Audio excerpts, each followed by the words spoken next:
Hello, everyone. This is Kathy Bacon with What's Your Story? Thank you so much for joining me. Thank you so much for your support. Thank you for just following me on my Facebook page. Thank you for tuning into my YouTube channel, What's Your Story? And thank you for going to my website at www.kathybacon.com and just looking around and seeing what I'm doing, because it's very important to me to create what I'm creating here through What's Your Story? Human connection. And human connection is very important to me, as I can imagine it's very important to many of you these days, right? Because we sort of lack that with all of our technology at times. We're able to text, we're able to email, we're able to do all those things, and it's just a wonderful thing. It makes our world smaller for sure. But I really want to create something where you get to look someone in the face. You get to hear their story. You get to hear why they're doing what they're doing, and their excitement, their surprise, their life-changing moments that really connect all of us. So I want to thank you for that. I want to thank you for all your support, all your emails, because What's Your Story, like I said, is very important to me. It's a way to connect. And today we are connecting with someone I just met moments ago, just for a moment. And you're going to be so jealous where he's at, because we all would like to be there. But hey, when you see him, just close your eyes and think that you're there.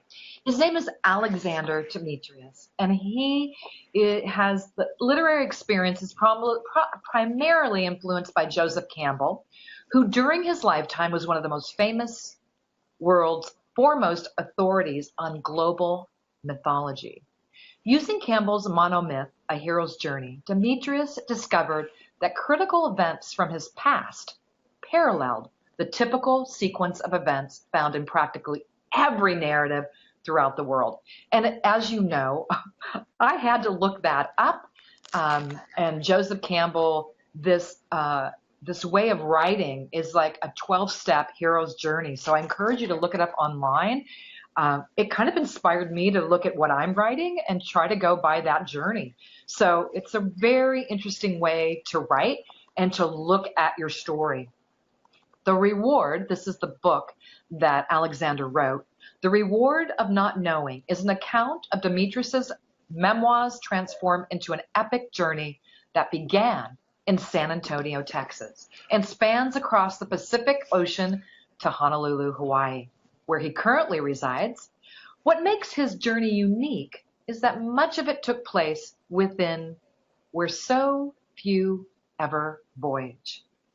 Through careful reflection and examination, he overcame some paralyzing characteristics that once constrained him to a life of insanity, orchestrated by his mother, who suffers from dissociative identity disorder or multiple personalities, as we can all imagine what that life might be like and where our journey would lead from there.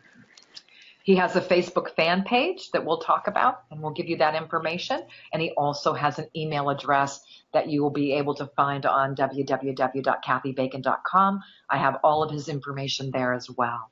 So, you know, he is in one of our favorite places, especially if you live in Seattle. He is in the wine country in California. So thank you for being here, Alexander. Oh, aloha. Wow. I was just saying how great it would be to just be sitting there having a glass of wine and talking. But Oh, yeah. Well, we'll use our imaginations yes, this time around. yes, we will. We absolutely will. And I know it's so sunny there, and that's a wonderful thing. Yes. Are you And okay? it's not on fire. Yeah, I know. I'm Yeah. so happy to hear that, because that's been devastating. And Yeah. my mother knows someone whose son lost, I mean, his house burned completely to the ground. Yeah. So, you know, we need to keep those people in our thoughts and wish them well, because Absolutely. what a terrible thing to happen to neighborhood after neighborhood after neighborhood, right? Well, it Wow. shows us how intricately connected we all are, and Yes. even you can even take the spiritual context of that, where Jesus says, I am the vine and you are the branches. Right. And everything that happens to one component affects the whole lot. Right. So we as Right. humanity are in that same track with our mother planet, who is a living organism, and all of us, the little Right. organisms that are working in tandem with that. These are the eyes of the earth and the ears and the mouth of the earth. What Right. else? So Right. Right. Thank you for for sharing that. So tell us what we can do as individuals to bring positive change into the world. I mean, this is what we need right now as we look around and see everything that's happening. Um, how can we do that? I subscribe to Gandhi's famous admonition, be the change you wish to see in the world. And for my own transformation, I recall I was on a flight to Chicago once, and I heard the flight attendants just complaining about particular passengers and their job. And part of my brain wanted to get involved in that, which I'd done for years. No, I recently ran into that admonition, and I thought, I want to be the change. How can I be different? And so I started listening to what they were complaining about, and I thought, okay, well, how am I contributing to that by also complaining? How could I be different? And if I were different, what would I do? And it Right. wasn't it was me starting to turn the mirror back onto myself that got the whole train rolling. And in fact, I didn't even run into another book, which I see that you've also subscribed to. Its teachings is The Four Agreements by Don Miguel Ruiz. Oh, That that one really put me on track and gave me a sort of uh, discipline to follow throughout my daily life, which really talk about turning a mirror on yourself and right. mastering your own self. So if you are tired of seeing, uh, I don't know, an array of the slew of characteristics that the world desperately needs to be transformed, don't worry about trying to change the masses. You've got the basis of it right here in yourself. When you look at persons in the political field or other arenas, which you think, how could they be that? Well, you can also think, what is their attitude and my reaction to it saying about me? And Right. always turn it back on yourself. And, the presence of a vital person vitalizes. So Mhm. you can't save the world, but you can save yourself. And in doing so, save the world. Yeah. It's so true. And those four agreements, a friend of mine said, Kathy, if you want to change your life, you need to recite those every day. And so I started posting them on my Facebook page, and every day I post them, I go over them in my head because, and it's really true, the one about, not making assumptions about what other people think and really communicating with people, has really changed my life in so many positive ways. And you're right. We're responsible for ourselves, and we can't change the world until we are so in glory with ourselves. Absolutely. Yeah, that's a great point. Yeah, yeah. So how can we bring forth a sense of purpose to our lives? I mean, everybody seems to be searching for that. What's my purpose? What am I supposed to do here? You know? I got lucky in that being born into the chaos that I was not given an opportunity to really go to college, or at least complete it. There were many big road bumps. Uh, some might even say mountains between me and just having an ordinary life, which was the blessing, because had I been able to follow a normal, or quote unquote normal track towards life, I would not have been propelled to leave the situation that I was in and find my own way. And I feel like I am a bit of a maverick. So I don't really subscribe to the way things are done, because I grew up in a very unorthodox household. So long story less boring, my life has just been a sequence of going from one thing to another and has been a multitude of failures. But those failures are really just experiences. I'm gaining knowledge and experience. And, it's said that whoever invented the light bulb, his name eludes me at the moment, but he failed at 10,000 experiments before he finally got the one.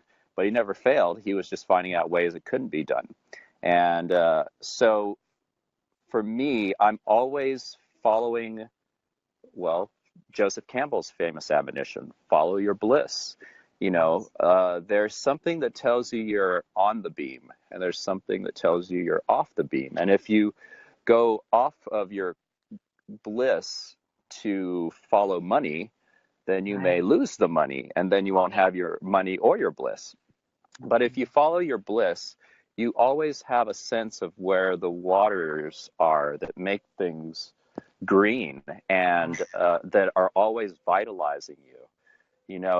Whatever you pursue in your life should be taken with this attitude that nothing can frighten me off from this thing. And so people can engage themselves in what is called the left-hand path. The right-hand path is doing what society says you ought to do and your parents say you ought to do. And the left-hand path is a little more dangerous, but it's also more adventurous. And you find out more and more about yourself the further you go along. So if you're in the right-hand path of earning a job, or perhaps you're in college and you think, I'd rather travel the world first and figure out what that's about so I can find out what it is I really want to study, then you can just take a chance and follow the left-hand path, meaning, okay, I'm not going to do it this way. And I'm telling you from personal experience, when you take that leap of faith into the unknown, but it is in the direction of your bliss, doors will open where none had existed before. And, I myself have found that I have set goals out in front of me. And each time the goal kept getting farther and farther away until it dawned on me, the journey is the goal. So once you eliminate this, the Joneses are here and I'm not there, or comparing yourself to everybody else, and you are just like, today I have this breath in my lungs. I have the chance to see the sun and give thanks for another day of loving. And then find out what the day is communicating to you, because everything is alive.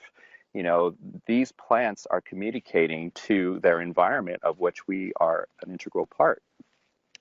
But you don't really start to see the world like that if you're following the right-hand path, because everybody who the hell wants you to do just what you want to do. They've all got a lot of plans for you. So. Right. But, you do. Yeah. But, I have also decided it wasn't by luck that I know a lot of people have families and whatnot, so it's not necessarily the easiest thing. No. But I decided a long time ago, because of the chaos that I grew up in, that, family just wasn't what I wanted to spend my time harboring. To bring a child into this world, I just thought, God, that's a little nuts, only to my interpretation. Right. Still, I am a parent, because there is a child within my heart that I'm now fostering conscientiously. And so by allowing that child to follow its bliss, its impulse to where it wants to go and what it wants to see and experience, I am the parent of that child. And I say, okay, well, how do we get to Europe, or how do we get to Asia? I'll take care of the big details, and this little child in my heart will take care of the little details. And that is, if you have ever heard the expression, Jesus wore his heart on his sleeve, the sleeve is at the level of the heart chakra. And in Kundalini Yoga, you have 3 spiritual centers. There are actually a total of 7 spiritual centers in the body that are symbolic of fields of experience and that are potential in the human spirit. And the first 3 are located in the pelvic basin, and they're related to our personal health, wealth, progeny.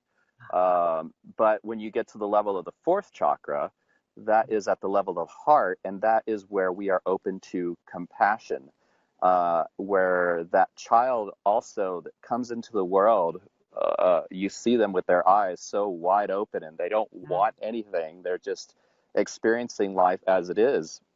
And when we are open to compassion and seeing that it is not just about us, then your concern and your consciousness and your ability to perceive beyond the normal range of human perception grows, and then includes everyone and everything in your environment. So what can you say? Yeah. Yeah. What can you say? You've said it very well. And, you know, like you said, finding your purpose is really sort of nurturing that child inside, because it knows.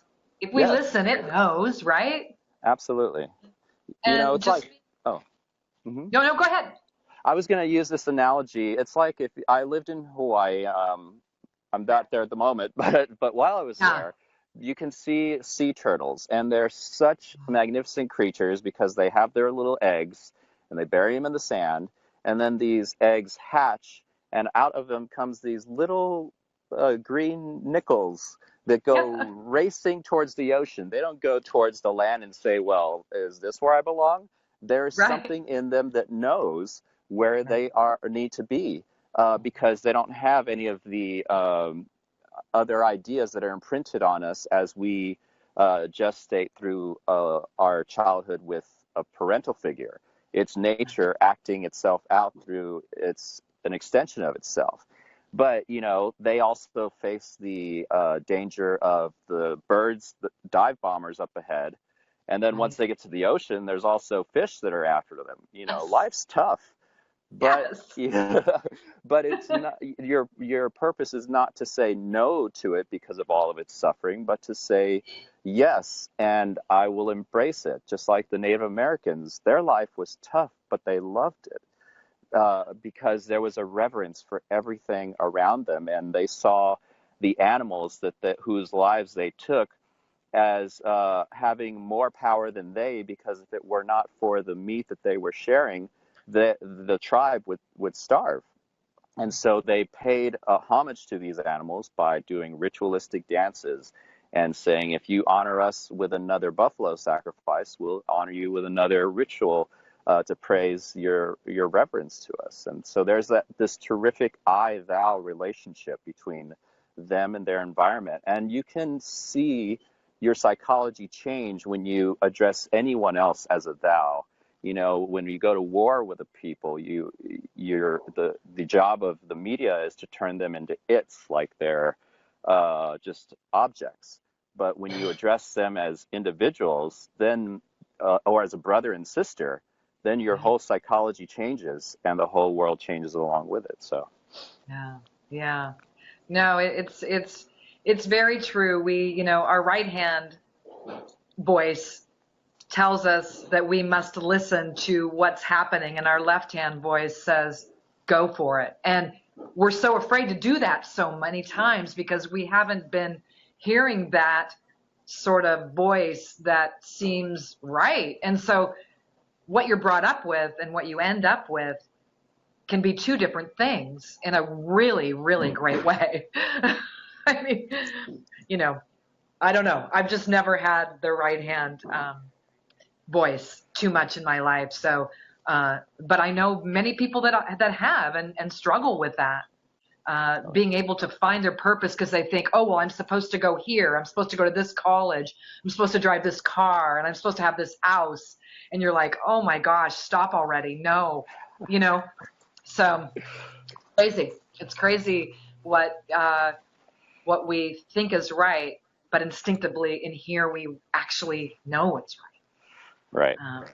So, is it possible to become aware of and overcome? I know so many of these people, that victim mentality. Hey, you're talking to a recent dropout from that university of thought. Because it wasn't until I actually ran into the four agreements that I'd been doing self-help work, and even after I wrote the book, But the book, you might say, brought about self-awareness. Now that I Yeah. had it, what do I do with it? There doesn't Right. mean everything that I is afflicting me is all of a sudden magically solved. But Right. for me, the four agreements, I would say, here's a tidbit for the audience. If you don't care to read or you prefer audiobooks, go on YouTube. The four agreements are available on YouTube, the entire audiobook. Pop it in your ear first thing in the morning. But the one that really, you might say, drove it home for me was do not take anything personally. Right. Uh, because that makes the assumption when you do take things personally that everything is about you. And for me, that was how I thought, because I was blamed for everything as a child from this mother, things that I wasn't even born in the arena for. You just, as a child, accept it as fact and you say, okay.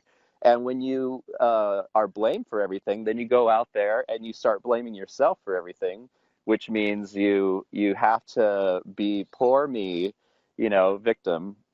Yeah. And I was just tired of you know, I didn't, it took me a long time to get tired of being a victim, because a lot of times we just run into the same thing and we have a high tolerance, or some lower than others, for Right. pain in our lives.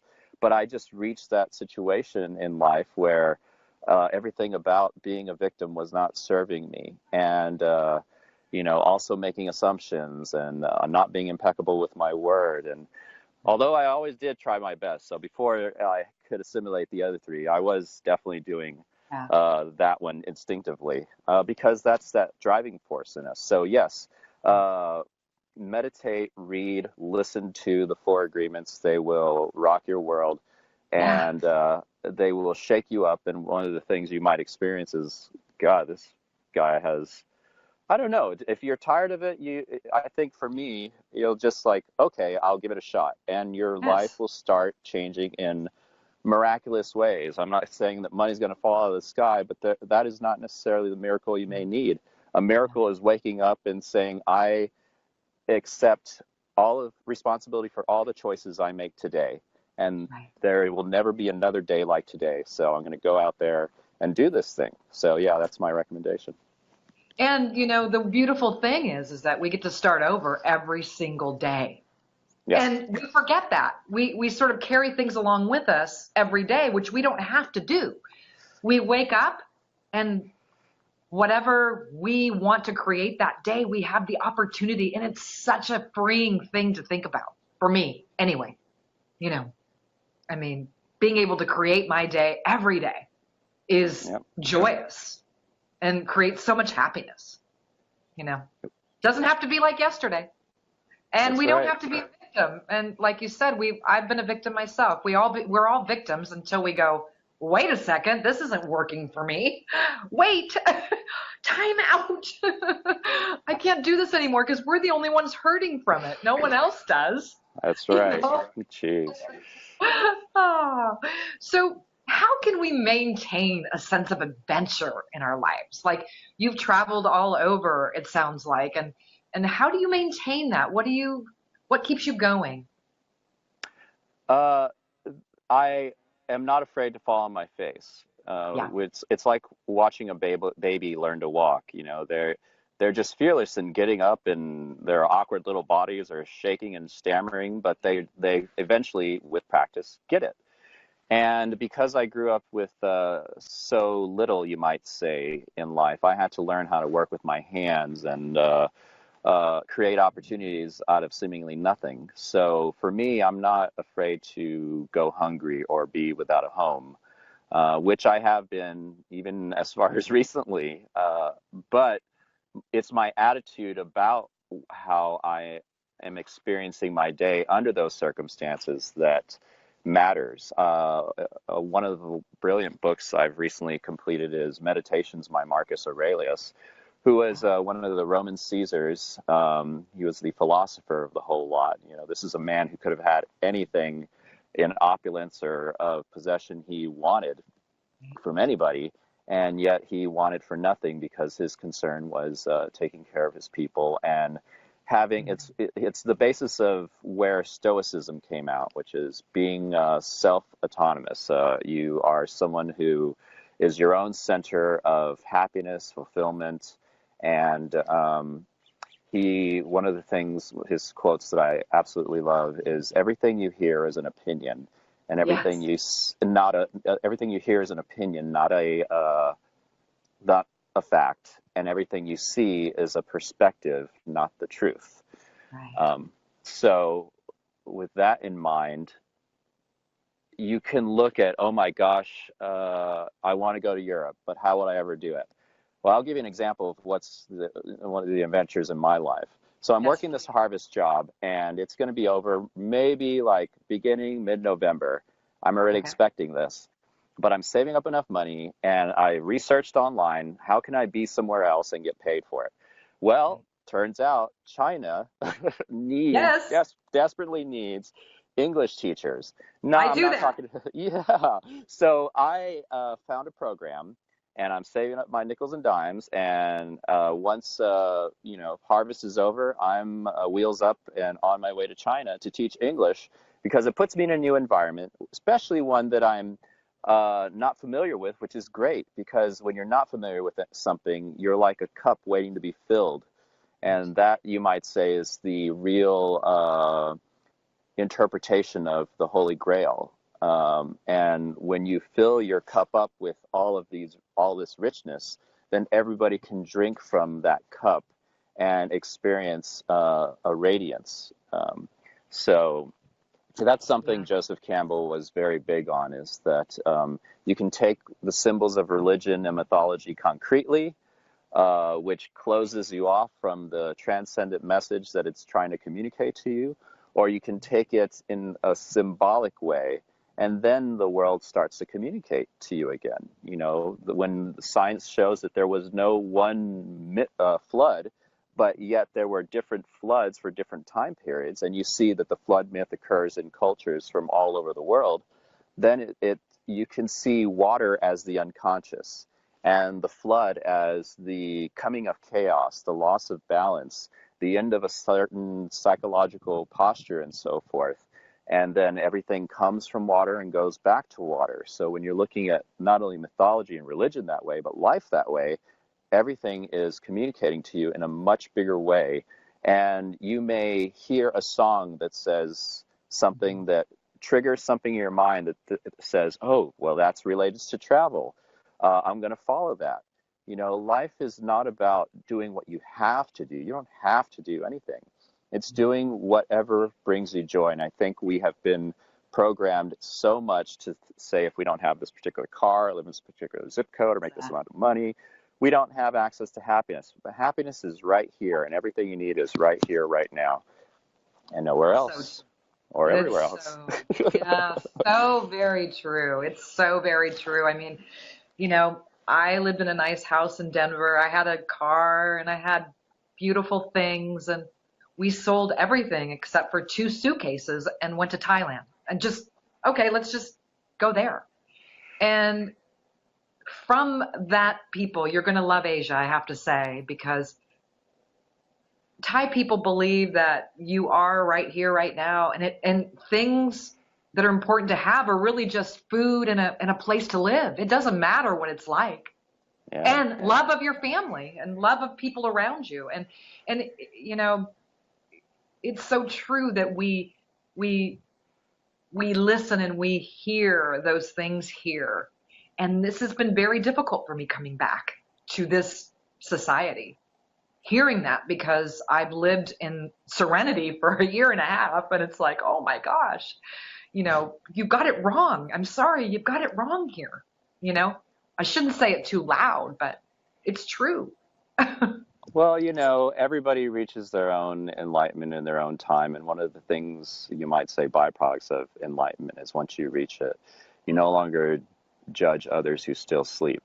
And just because I'm going abroad doesn't mean I have my family here in this part of the world out of my mind, because I Right. see that there's a lot of work that needs to be done here, and there's a huge opportunity for growth here.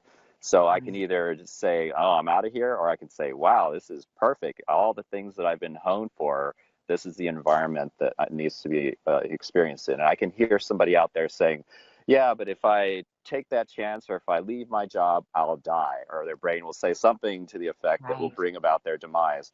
I can tell you, the more you challenge those "I'll die" things, and when you go through it and wake up the next day out of it, it gives you a certain concrete stature in your spine, and you realize, well, if I could do that, I could do something else.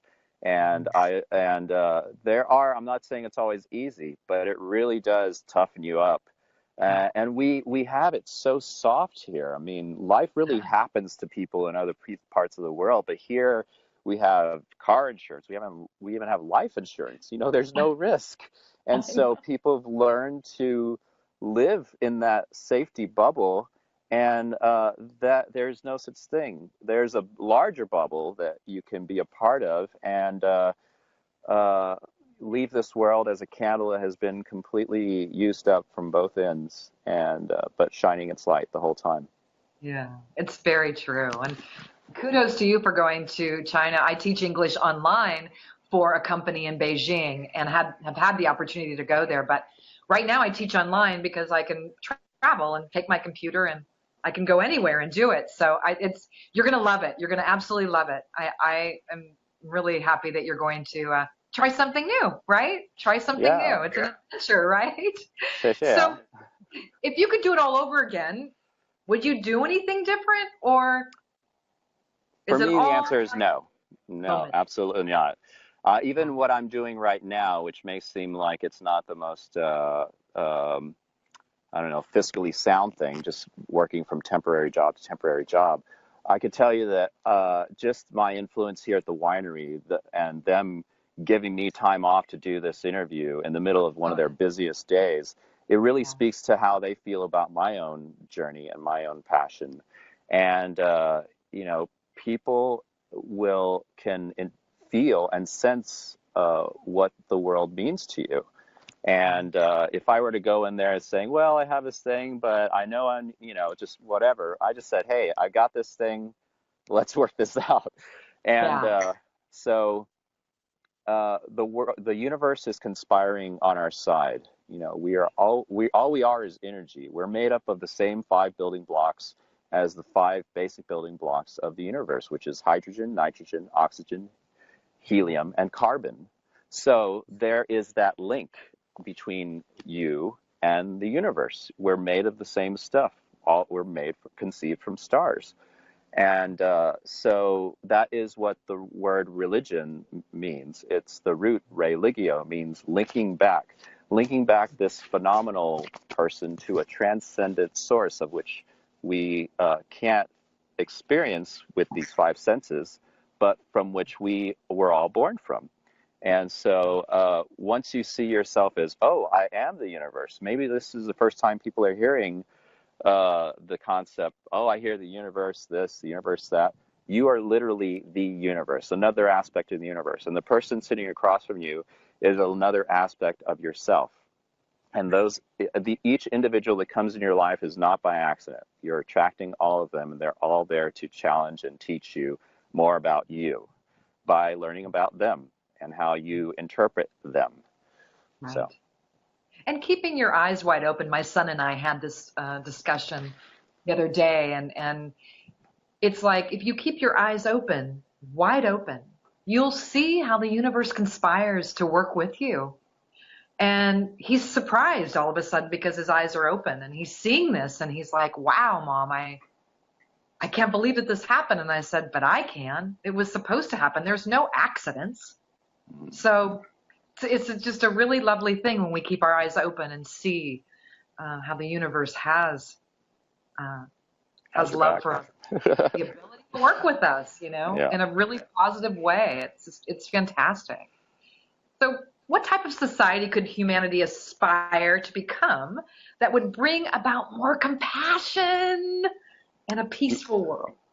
I saw this documentary not too long ago, and it's about it took place in Oregon, or takes place in Oregon, and it's about these little startups Mm, that where it's not so much about for massive profit, but it's right. rather about having individuals who are passionate about whether it's coffee making or growing vegetables, so that they can, in some way, handpick a part of the environment they feel compelled that needs change and needs them to be a part of that change, and then allows them the means to either work for a meager living, but you have a roof over your head, but they're attempting to take money out of the equation or make it a less important factor than what you are able to contribute with your money maker.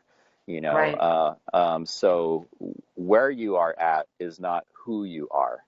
And Okay. the fact that your bank account may be echoing because of the Yeah. massive empty space, does not define who you are, because you yourself have intrinsic value. So I feel like finding out, like Kennedy said, ask not what your country can do for you, but what can you do for your country? And your country is not just this country, but the globe as one country. And you can be anywhere. Your bills will follow you anywhere. If you found a job here, you can find a job anywhere. And so maybe once you travel and see what other people go through just to make it, it can really bring you back here and say, what the hell was I complaining about this whole time? Yes. And Ooh. yeah. It's very true. I mean, when you go to Asia, you'll see. I mean, and you'll see how people live with so much less, but they're laughing and they're smiling and they're running to the bus stop. I remember stopping a Thai guy once running to the bus stop, and I lived in this beautiful apartment in Bangkok, and I'm saying to him, "Why are you so damn happy?" And he said, "Madame, I have food, I have home, I have job, I have love." And I'm telling you, it's like the aha moment light bulb went off. Are you kidding me right now? Yeah. Where have I been? Where have I been in this world? Oh, crazy. So, rituals are really important in people's lives. And is there rituals that you do every day? And if so, how do they play a role in our lives today? Absolutely. Because we're so connected to these devices, which are a blessing. Yeah. Everything is dual in this world. So with that blessing comes you might say, negative aspect of what seems positive. So in order for this thing not to be ruling me, but rather me utilizing it to rule my life, I don't give any credence to it within the first hour of waking up. I've made that commitment. So that at least in that time, my ritual is I get up every morning and I say to myself right out of bed, thank you for this dynamic, vibrant, healthy, strong body that I enjoy. Thank you for every day and every way making me better and better, happier and happier, healthier and healthier, stronger and stronger. And I'm grateful for a mind that is open to everything and attached to nothing. And then I put in my earphones, using this device, ironically, a audio book Okay. of my selecting. It could be the Four Agreements on YouTube if I don't have something picked out, but I belong to the local library, and there's an app you can download MP3 free audiobooks from every Wow. genre. So when I don't have anything, it shows me how much richness there is in the world, because I don't have the distraction of buying this or that to keep me from how rich an environment I can live in without very much means, Right. which ultimately opens me up to a great deal of means. So I commit at least the first hour to getting myself centered and set for the day. And then once that's over, I'll check my social media, and it's almost kind of a letdown compared to what I've Yeah. done. I also circumambulate parks. I walk in circles, and I allow that energy of motion to move through me so that I can figure out what it is I want to do with either the month or my life or whatever. Right. Walking is very crucial for that. And because of these rituals, and because I'm not taking anything personally, because I'm impeccable with my word, because I'm always doing my best, And because, what's the, I We'll make don't make assumptions. assumptions. So Yeah. I have become more of a vital presence in the world, which, if you say, what kind of vision do I have for the world this could be? Well, we could be all self-autonomous human beings who recognize that what we do to the other, we automatically do to ourselves. As the Native Americans say, man did not weave the web of life, he is merely a strand in it. And whatever he does to the web, he does to himself. And so with us having that firmly imprinted in our mind as primary, then that can reduce the need for war. We have so much abundance, but we can get it to the rest of the world who also needs it. And there's no longer this distinction of them and us. There is just your one family. And Mm, I feel like people are really ready for this. I mean, if the richest I people do in the too. world only make up a small percentage, that means the rest of us outnumber that percentage, which means Right. we're the ones who have that power. And there is a cooperation that goes on between slavery and owner. And slavery was never eliminated, it was just expanded. Ask somebody who's stuck at a job that says, I have to go to work. You know, Right. that's a form of It is. shackle right there. So, but it doesn't have to be, because it can also be, you can turn that anchor into a mast by following your bliss. So, Yes. Follow your bliss. It's such a good saying, isn't it? Follow your bliss. And absolutely. another good one is it's none of my business what you think of me. I love Amen, that one. sister. Yeah. I love that one. If you're just tuning in, I know that it's early morning and sometimes a lot of people don't tune in on the day of the interview, but it gets posted all over the place and then you tune in. But if you're just tuning in, please know that Alexander Demetrius wrote the book, The Reward of Not Knowing. And where can we purchase that book? Can we purchase it through Amazon and then bookstores as Absolutely. well, right? It's not in physical bookstores, but it's on online bookstores all over the Perfect. place. BarnesandNoble.com, Amazon is, you can definitely find it there. It's available on ebook, and I seeing the importance of what audiobooks do to me. It's also my Yes. aspiration to turn it into an audiobook. So, Wow. but Well, if yes, you ever need a online. good if you ever need a voice and you're not going to use yours, I'm your voice. Hey, I'm your voice, babe, hey. right here. See, look at that.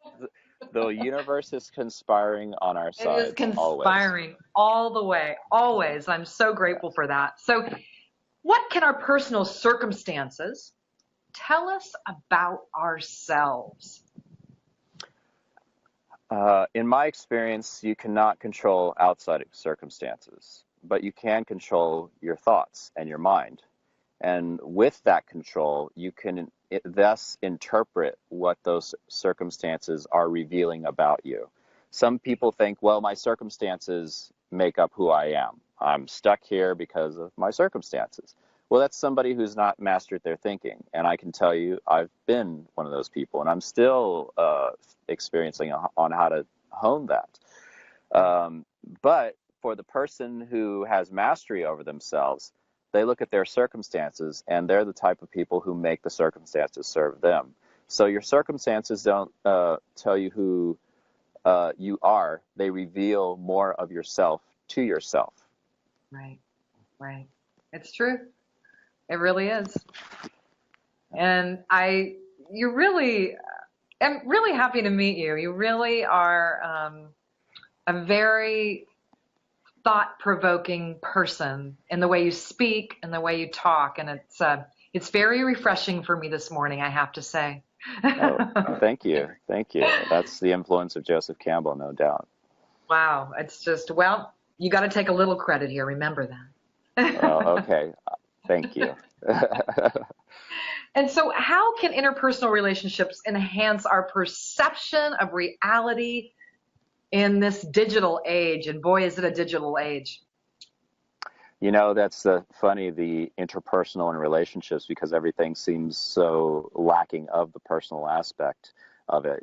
We date in apps where you just are like, meh, meh, Yeah. yes, no. Uh, um, and it's depersonalizing everything. So I feel like if you must utilize this Hmm. to connect with somebody, then have conversations like this. Right. Uh, and then take it to a next level and say, why don't we all meet at a park or something? And then you all make a commitment to put your phones away when you're there, or and just get back to talking to the person across from you. I know how that can seem so unnerving because we're conditioned to see differences as borders that are almost insurmountable. But when you recognize that the person across from you is battling something of which you have no idea what it is, Right. you can relate that to your own life, because we all have our own personal battles of which others, if we're a victim, definitely know what they are, and if you're somebody who's stoic and self-autonomous, nobody knows. Um, and when you always make connecting links, you breathe oxygen, I breathe oxygen. You know, in my book, I read about a good friend of mine who was the first person to take me around Hollywood, and she's the type of person that could walk in a bar and in moments she's befriended the whole bar. And I didn't know how to do that, but she just knows how to make connecting links to people.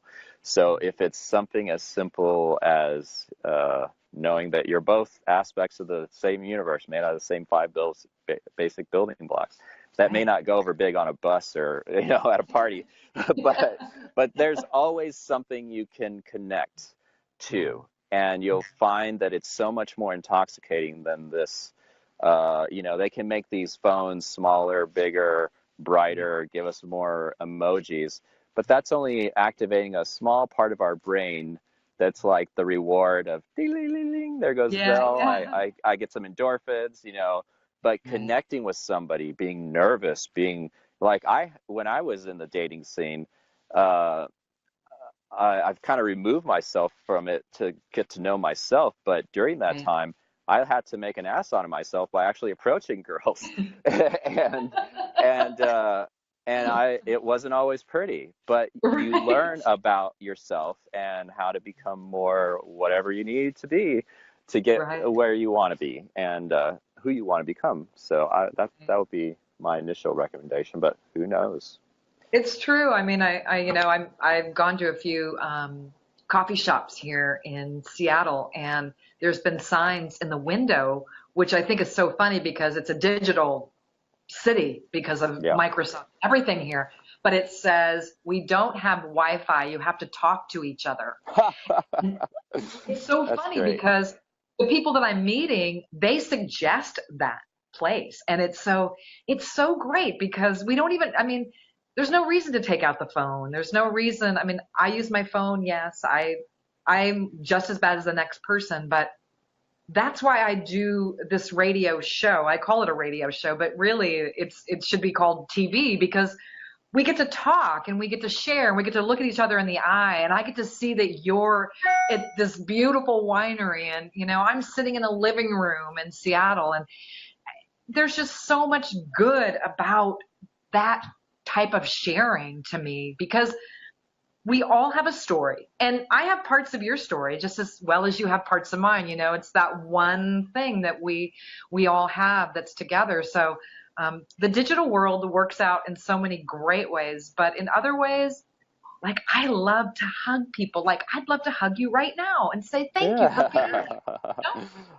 So well, absolutely. You have such a wonderful energy that it makes it so easy for me just to bounce off of you because of what you're bringing to it as well. And so, you can definitely feel that through this medium. But man, when you're in person, you get the advantage of being there and like, let's just bring it in, So exactly. So how can religion, and people are funny about religion at times, hearing that word, some people get uncomfortable. But for me, when someone says, what religion are you? I say I'm every religion. Sounds good to me. So how can it play a role in our daily lives without putting that stigma of the word? People get so kind of, I don't know, I guess spiritual. I hear like I'm spiritual. I don't go to church, but I'm spiritual. I believe. Well, then what do you believe in? I mean, how can that play a role in our lives today without sounding kind of, I don't know, off the off the grid a bit, you know?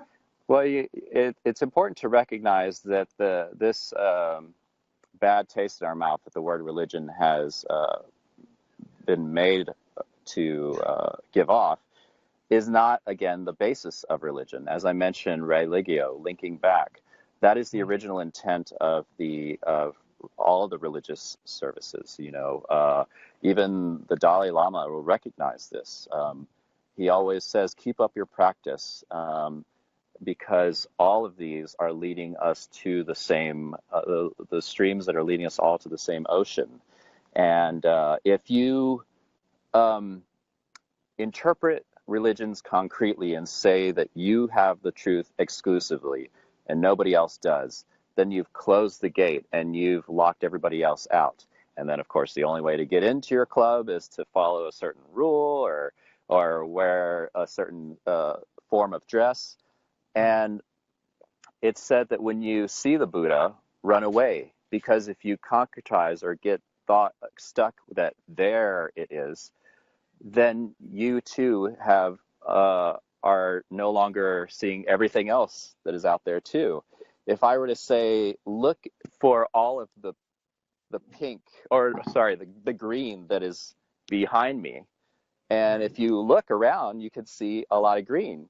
But now if I turn the phone away and say, now how much brown and red is there in there? Well, because you've been focused on just the green, you missed out on all the other colors that are actually out here. Actually, because it's not drying, there's a lot of brown, so that wasn't a tough one. But you kind of get where I'm going at. Yes, I do. So religion, again, when interpreted properly, you can go back to every religion. Catholicism and Buddhism share, you can parallel these almost right down the line with even Christianity and the Muslim faith. So when you get people who are like, nope, this is us, every player is holding his cards close and each one has the trump. And the only way you can get on with each other is by letting go of the trump. And so religion is really a beautiful thing. Whether you're religious, spiritual, pray to the flying spaghetti monster in the sky, recognize that it is a form of symbolism to show you what you are truly are and the potential you have within yourself. And some people, you know, some people get to a place in their life where they've never believed they've never believed in something greater than themselves, right? And so they find religion and all of a sudden they become saved. You know, they become saved within themselves. It's very different to me, but I have seen people go on that journey. And it's very interesting. But that, again, like you say, really comes from within. We already have it. You know, our temple's right here. So it's very interesting. It's a very interesting concept. And it's also a whole nother show. Yes, absolutely. I tell you, I have had such a great hour with you, talking with you and feeling like I'm in the wine country and all of that. And you're so open and so kind to share your journey with everyone. I so appreciate it. It's always a pleasure to be of service. Wow, listen to you. Wow. So amazing. Really, really great. So tell us before we leave how we can contact you, if someone sees this, because they're going to see it for the next, I put it on YouTube, I put it on my website, I put it on Facebook pages, because I want people to connect with you. I want people to hear what you had to say. So if they want to do that, besides my website, besides places that I'm going to post it, where can they email you and say, look, I heard your interview and I'm so interested in what you're doing? Absolutely. I believe my email is available through my Facebook fan page, also Awesome. my website, therewardofnotknowing.com, Perfect. which has the links for my Facebook page Perfect. linked to it. But just as a matter of reference, my email is demetrius74@gmail. And yeah, I'm always welcome to Oh. communicate with whomever. Oh, that's so great. Thank you so much for being here. Thank you, everyone, for tuning in. And I hope that you were inspired by our conversation today, because I was. And I appreciate the connection, and it's not going anywhere. I feel totally connected with you and what you're saying. So we'll be following each other's journey, that's for sure. And Indeed. I hope to have you on again and talk some more about your journey through whatever's coming next, right? I'm really grateful to have had you Well, on. Thank you so much. absolutely. I feel like I'm walking away a better person just with this conversation. So thank you for bringing that into my life. Me too. So goodbye, everyone, and I'll see you next week on What's Your Story. I appreciate it all. And thank you so much, Alexander, for being here with me. It's been such a pleasure. Goodbye, everyone. Aloha.